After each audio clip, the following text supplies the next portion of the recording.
پرانے وقتوں کی بات ہے کہ کسی ملک پر ایک بادشاہ حکومت کرتا تھا۔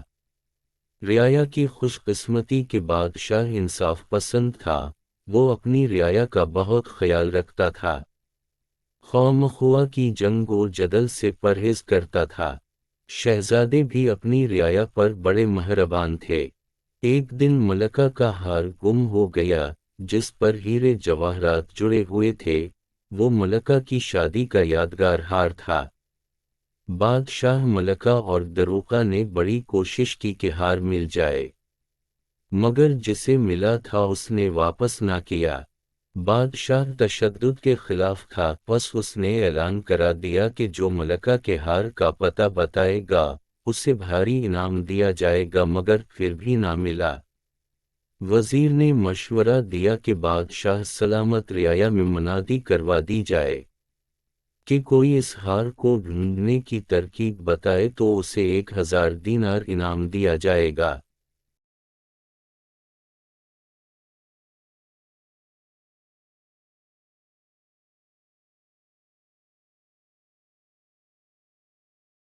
ہار چونکہ محل میں گم ہوا تھا، شک بھی خادموں، خدمتگاروں اور ملازموں پر تھا، وہ سب پرانے اور وفادار تھے، اسی لیے بادشاہ ان پر تشدد کا قائل نہ تھا کہ یہ غلط حرکت تو کسی ایک فرد نے کی تھی، اس کی سزا کسی دوسرے کو نہ ملے۔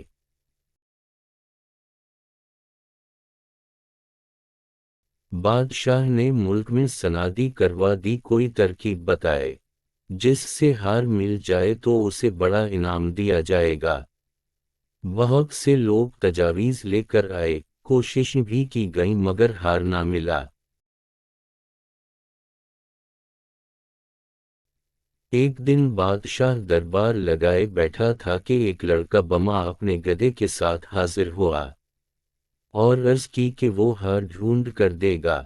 بادشاہ اور درباری حیران رہ گئے، کہاں یہ لڑکا اور کہاں وہ بوڑھے عقلمند افراد جن کی تجاویز سے بھی ہار نہیں ملا، یہ کیسے ہار ڈھونڈ کر دے گا؟ بادشاہ نے پوچھا کہ وہ کیسے ہار ڈھونڈ کر دے گا؟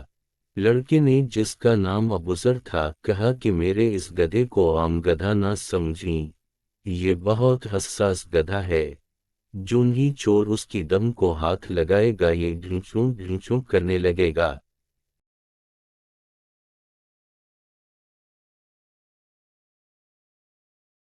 بادشاہ نے کہا اگر ایسا ہوا تو اسے انعام و اکرام سے نوازا جائے گا۔ محل میں اس گدھے کے بارے میں چمیگوئیں شروع ہو گئیں۔ ابوذر نے 2 خیمے نصب کرائے، ایک خیمے میں گدھا باندھ دیا گیا اور دوسرے خیمے میں وہ خود بادشاہ کے ساتھ بیٹھ گیا۔ سب ملازمین، خادموں اور نوکروں کو یک کے بعد دیگرے اس خیمے میں فردہ فردہ گدھے کی دم کو ہاتھ لگانے کا حکم دیا گیا۔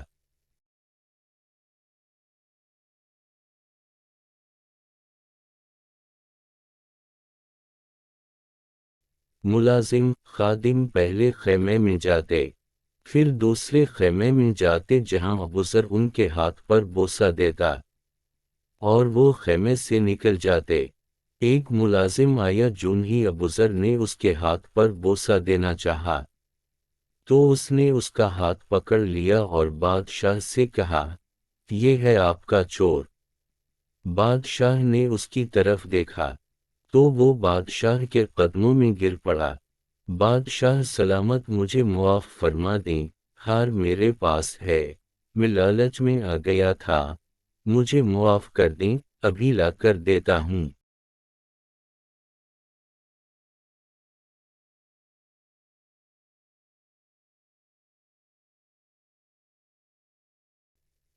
بادشاہ حیران تھا کہ اتنی آسانی سے اسے ہار ملنے کی توقع نہ تھی۔ جب ملازم ہار لینے کے لیے خیمے سے باہر نکلا تو بادشاہ نے لڑکے ابوذر سے پوچھا، تم نے چور کو کیسے پہچان لیا جبکہ گدھا؟ ایک معمولی سی بات سے ابوذر نے کہا، وہ معمولی سی بات کون سی تھی؟ بادشاہ نے کہا،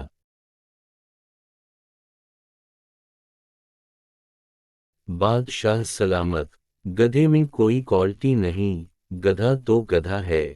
میں نے اس کی دم پر تیز خوشبو لگائی تھی۔ چونکہ باقی ملازم خدمتگار چور نہ تھے، انہوں نے اس کی دم کو بلا جھجک ہاتھ لگایا۔ میں بوسہ لینے کے ساتھ ان کے ہاتھوں کی خوشبو سونگتا تھا۔ چونکہ یہ چور تھا، اس نے گدھے کی دم کو اس ڈر سے ہاتھ نہ لگایا کہ کہیں گدھا بول نہ پڑے اور پکڑا نہ جائے۔ اس کے ہاتھ پر خوشبو نہ تھی، بس اتنی سی بات تھی۔ بادشاہ کو ہار مل گیا، اس نے انعام و اکرام سے ابوذر کو رخصت کیا اور اس ملازم کو معاف کر دیا، کیونکہ وہ بھی انسان تھا اور انسان خطا کا پتلا ہے۔ پیارے بچوں، معاف کرنے میں بھی بڑائی ہے۔